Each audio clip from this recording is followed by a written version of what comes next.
नमस्कार. मराठमोळी जीवन चॅनलमध्ये तुमचं सगळ्यांचं मनापासून खूप खूप स्वागत. आज आपण दिवाळीच्या फराळामध्ये अगदी खुसखुशीत, भरपूर लेयर आणि पदर सुटलेली करंजी कशी बनवायची ही रेसिपी बघणार आहे. अनेकदा आपण जेव्हा करंजी बनवतो तेव्हा तळताना ती फुटली जाते किंवा तितकीशी खुसखुशीत होत नाही किंवा तळल्याच्या नंतरनं थोड्या वेळामध्येच ती नरम पडायला सुरुवात होते. तर ह्या सगळ्या गोष्टी आपण इथे बघणार आहे. अगदी सारण कसं बनवायचं तर शेवट तळेपर्यंत भरपूर साऱ्या टिप्ससुद्धा आपण यामध्ये बघणार आहे. आवाजावरून तर तुम्हाला समजलंच असेल की किती खुसखुशीत झालेली, आतून खूप खारीसारखे पदर सुटलेले, लेर सुटलेले, दिसायला इतकी सुरेख दिसते की अगदी पाताळक्षणी कुणालाही खाऊशी वाटेल इतकी छान आणि देखणी दिसते. खायलाही तितकीशी चवदार आहे. तर चला पटकन रेसिपीला सुरुवात करूया. तर इथे आपण 1 किलो मैदा घेतलेला आहे, पण तरीही आपण वाटीने मोजून घ्यायचं. वाटीने मोजल्यामुळे काय होतं, आपल्याला तूप किती घालायचं याचा अंदाज येतो. करंजीचं पीठ मळताना मात्र आपल्याला यामध्ये तुपाचं मोहन एकदम परफेक्ट प्रमाणामध्ये घालायचं. जर इथे तुम्ही तुपाचं मोहन जास्त झालं तर करंजी तुमची विरघळली जाते किंवा ती होणारच नाही, हे मी खात्रीने सांगते. त्यामुळे तुपाचं मोहन जेव्हा आपण यामध्ये घालतो तेव्हा ते आपल्याला अगदी प्रमाणात घालायचं आहे.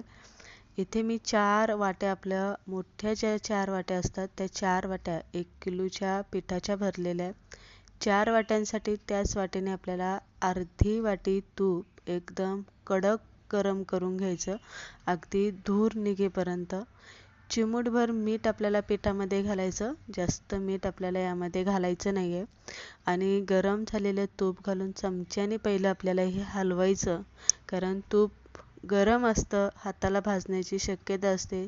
म्हणून आपल्याला पहिलं चमच्याने पिठामध्ये तूप मिक्स करायचं आणि त्यानंतरनं जितकं शक्य होईल तितकं हातावरती असं रगडून रगडून पिठाला पूर्ण तूप लागलं पाहिजे. पिठाचं टेक्स्चर तुम्ही इथे बघू शकता, एकदम मऊ लुसलुशीत झालेलं आहे. हातामध्ये पीठ दाबलं तर त्याचं मुटकं बनलं पाहिजे, असं आपल्याला यामध्ये तूप पिठाला चोळून घ्यायचं. त्यानंतरनं आपल्याला यामध्ये पाणी घालायचं आहे आणि पिठाचा गोळा इथे मळून घ्यायचा. आता आपण करंजीसाठी हे पीठ मळतोय, त्यामुळे आपल्याला हे जास्त घट्ट मळायचं नाही आहे आणि जास्त पातळही मळायचं नाही. नेहमीच आपण चपातीला जसं पीठ मळतो अगदी त्याच पद्धतीने आपल्याला हे पीठ एकदम मऊ लुसलुशीत सैलसर असं हे मळून घ्यायचं. त्यामुळे काय होतं, पातळ चपाती लाटली जाते आणि दुसरी गोष्ट म्हणजे तिचे लेयर्स असतात ते खूप कुरकुरीत होतात. पीठ मळून झालेले आपण पीठ काय अर्धा 1 तासासाठी भिजण्यासाठी सोडून देणार आहे. आता साठा लावायचा कसा किंवा साठा बनवायचा कसा, तुमच्याकडे जर कॉर्नफ्लॉवरची पावडर असेल किंवा अरोरा पावडर असेल तर ती घेतली तरी चालेल. दोन्हींपैकी कोणतीही नसेल तर सरळ तुम्ही इथे मैदा घ्या, त्याच्यात तूप घालून साठा व्यवस्थित फेटून साईडला ठेवून द्या. आता आपली पीठ कसं बनवायचं, साठा कसा बनवायचा, ही प्रोसेस आपण इथे करंजीसाठी बघितलेली. आता सारण कसं बनवायचं हे बघूया.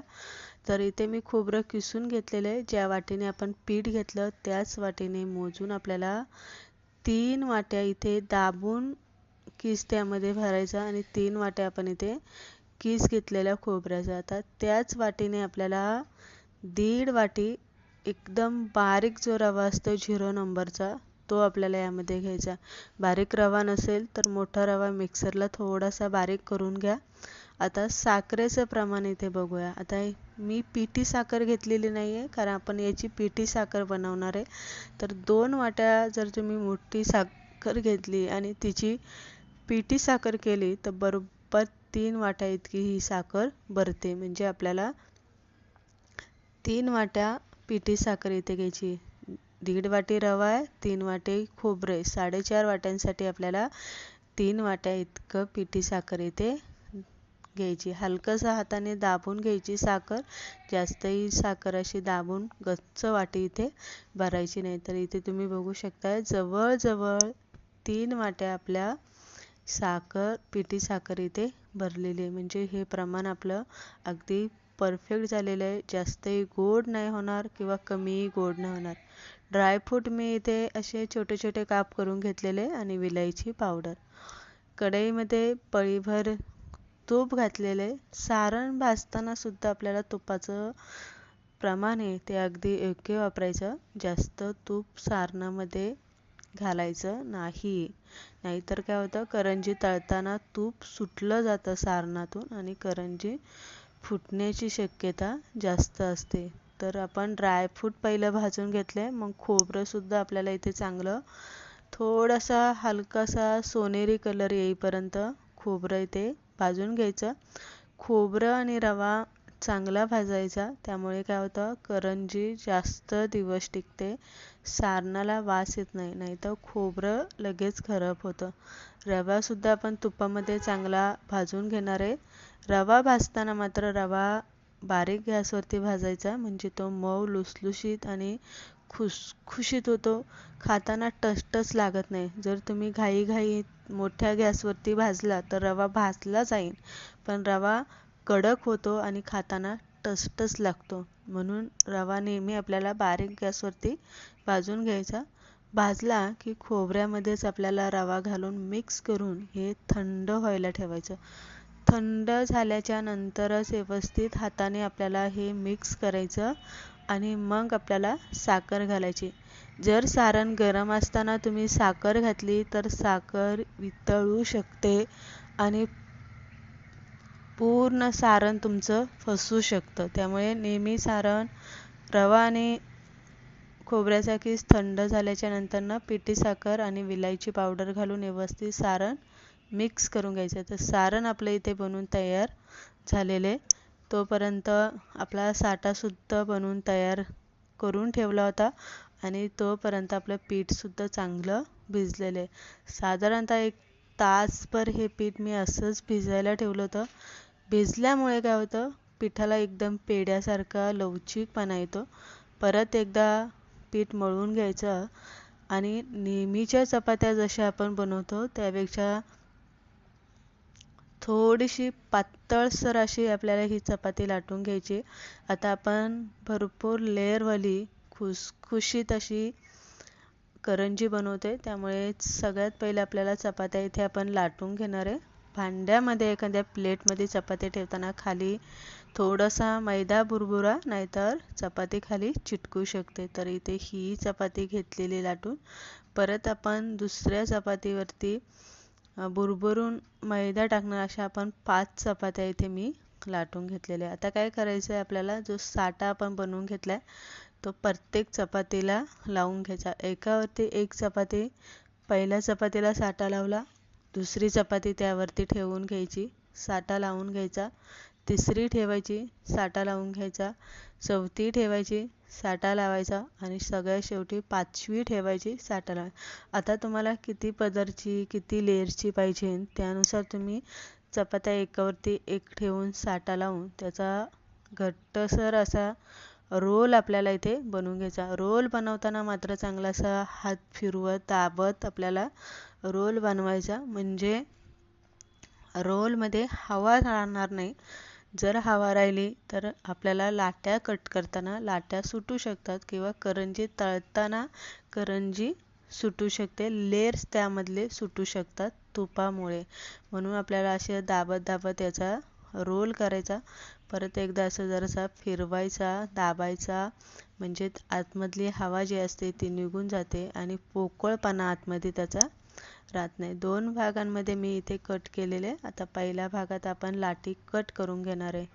आता करंजी तुम्हाला किती मोठी बनवायची किंवा किती छोटी बनवायची त्यानुसार तुम्ही इथे लाट्या कट करून घ्यायच्या या पद्धतीने. आणि लाट्या कट केल्या की सगळ्या लाट्या पहिल्या आपण बनवून घेणार आहे आणि मग करंजी बनवणार आहे. कट केल्या की बोटाने अशा मध्ये दाबून घ्यायच्या, म्हणजे काय होतं, आतमधले जे लेयर्स आहे ते सुटत नाही किंवा हवा जाऊन आतमध्ये कोरडी होत नाही, तूप घोटत नाही.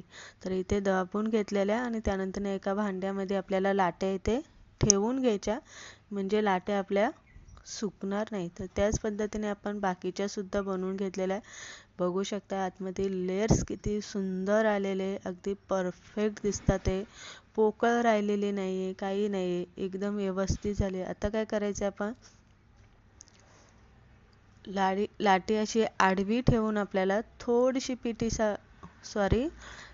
पिठी घालून घ्यायची आपल्याला आणि मग पाठी आपल्याला हलक्या हाताने आपल्याला इथे लाटून घ्यायची. जास्त जोर लावायचा नाही, हलक्या हाताने लाटून घ्यायची.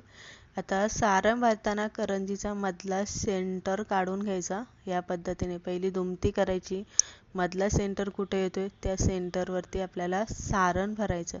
आता सारण करंजी तुम्हाला किती गच्च भरून पाहिजे तुम्ही तुमच्या आवडीनुसार यामध्ये सारण भरू शकता. कडाने पाणी किंवा दूध काही लावू शकता तुम्ही आणि असं हात ठेवायचा म्हणजे सारण पुढं येणार नाही आणि मग करंजी आपल्याला व्यवस्थित चिटकून घ्यायची.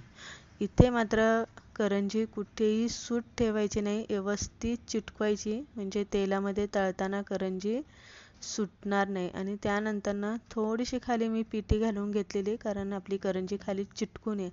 काट्याचा चमचा घ्यायचा आणि या पद्धतीने काट्याच्या चमच्याने एक डिझाईन तयार होते. बघू शकता तुम्ही एक छान अशी डिझाईन तयार झालेली आहे आणि दिसते पण किती सुरेख. तर त्याच पद्धतीने आपण इथे लाटून घेणार आहे. आता तुम्ही ज्या बाजूने लेयर्स आहेत त्या बाजूने तुम्ही अशी उभी सुद्धा ठेवू शकता, पण तशी जर ठेवली तर कदाचित करंजी सुटू शकते. परत दुसरी करंजी सुद्धा आपण त्याच पद्धतीने मी तुम्हाला इथे बनवून दाखवते.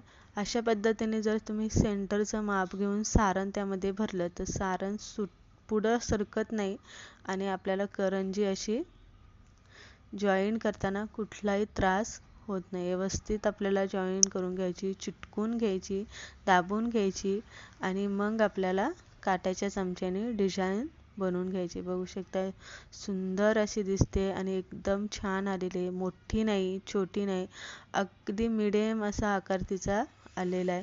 तर या पद्धतीने आपण इथे बनवून घेणार आहे. थोड्या थोड्या बनवून घ्यायच्या आणि मग तळून घ्यायच्या. आपण बनवत असताना त्यावरती एक कपडा झाकण घालायचा म्हणजे करंज्या सुकणार नाही. जर करंज्या सुकल्या तर करंजी कडक होते, तिला लेअर सुटत नाही, खुसखुशीतपणा तिला येत नाही. आता पहिल्या मी एवढ्या तळून घेतलेल्या आहे आणि मग आपल्याला इथे तळून घ्यायचं. पहिलं मी तेल गरम करायला ठेवलं होतं. सुरुवातीला तेल चांगलं गरम करून घ्यायचं धूर निघेपर्यंत आणि मग गॅस बारीक करून तेल नॉर्मल टेम्परेचरला येऊन द्यायचं. मग त्यामध्ये आपल्याला थोडंसं पीठ घालून बघायचं. पिठाला बुडबुड्या आल्या आणि पीठ वरती आलं की एकदम परफेक्ट असं आपलं तेल करंजी सोडण्यासारखं आहे असं समजायचं आणि मग करंजी त्यामध्ये घालायची. आता तेलात करंजी सोडताना जेवढ्या तेलामध्ये बसतील तेवढ्याच तेलामध्ये घालायच्या, जास्त दाटी करायची नाही, नाहीतर करंजी विरघळते कारण आपण त्यामध्ये तूप घातलेलं आहे. त्यामुळे जेवढ्या बसतील तेवढ्याच आपल्याला त्यामध्ये घालून सोनेरी कलर येईपर्यंत, कुरकुरीतपणा येईपर्यंत आपल्याला त्या तळून घ्यायच्या. तेलाच्या बुडबुड्या कमी झाल्या की गॅस मोठा करायचा आणि मग करंजी तेलातनं काढायची. म्हणजे काय होतं, करंजी तेलकट अजिबात होत नाही. एक्स्ट्राचं तेल करंजी सोडून देते गरमपणामुळे आणि करंजी चांगली खुसखुशीत, कमी तेलकट, बिना तेलकटची होते. तर इथे बघू शकता छान अशा आपल्या करंज्या बनून तयार झालेल्या आहे. कलर किती छान आलेला आहे आणि करंज्या बनवताना एक सुद्धा करंजी आपली इथे सुटलेली नाही. वरून जरी तुम्हाला लेयर्स कमी दिसत असेल तरी आतमधनं मात्र करंजीला भरपूर सारे असे पदर लेयर सुटलेले.